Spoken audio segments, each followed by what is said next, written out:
Welcome to my YouTube channel. I will power my whole house with this 192 watt DC only power station. If I can only figure out where to plug in my multi-strip. Wait, don't do that. Welcome to my garage where I'm going to tell you 5 things you should never do with your power station during a power outage. Odds are you don't have a whole home backup system. So how much power do you actually have? And how much power does what you need to actually keep on take? Let's figure that out, because what you don't want to do, unless you just know for certain how long the power is going to be out, like maybe somebody's working on the power and it's going to be out for like a couple of hours, even then you want to be careful. If you don't know how long the power is going to be out, you can't live like it's going to come on in the next 30 minutes or an hour. It might be out for a night or multiple days. We need to take the time to figure out, what do we need to power? How do we need to do that? Because if you just go around powering everything in your house, just like it's not an emergency, even though this is technically emergency backup power, if you just are powering your house like there's grid power coming in, you're gonna run out of juice in your power stations. Look, you're in a power outage. You cannot live life as normal. Unless you know for sure exactly how long the power is gonna be out, which I doubt you do, you can't just act like it's going to come on in the next couple of hours. You may have had big plans to run all your appliances and watch a movie with a big projector on your surround sound system. Don't do it. Probably shouldn't be running your power washer, your pressure washer if the power's out. You only have a limited amount of power in these things, and if you are just living life as normal, you're going to run out. You need to ration what you have and cut out all of your non-essentials. Once you get everything turned on, you just start plugging stuff in.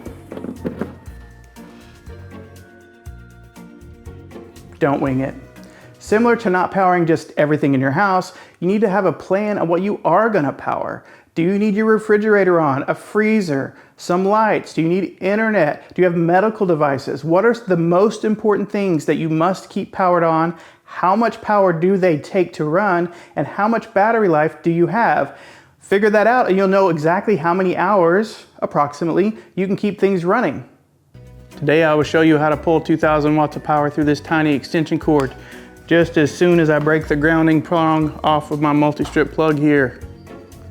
Don't run cheap extension cords. Only use good, grounded extension cords to carry power to your appliances and the things that you have to have on. Now look, I know some people get a little nervous whenever they start talking about running extension cords. I'm not talking put out a 100-foot cable and run it all over your house. The truth of the matter is, if you get a little freaky about running extension cord, even though it's only a temporary thing, remember that all 3 of your walls are power cords. In fact, for a 15 amp circuit, sometimes the gauge of the power cable is only 14 gauge power running inside your house. It's gonna be okay if you need to run extension cord for a couple of dozen feet to power a couple hundred watts. You'll be okay, but make sure it's a good, grounded, plenty of capacity cable. Oh no, the power's out. Let me pull out my power station that has been in this box for 3 years. I'm sure it will be fully charged and able to work perfectly. So I admit this really isn't something you do during a power outage. It's something you would do before the power outage, but make sure you properly maintain your power stations. A manufacturer will tell you what you should have the battery charged to before you put it into storage. It's a good practice to once every 3 months or so fully drain and recharge your power station just to make sure that it's still working and keep it active.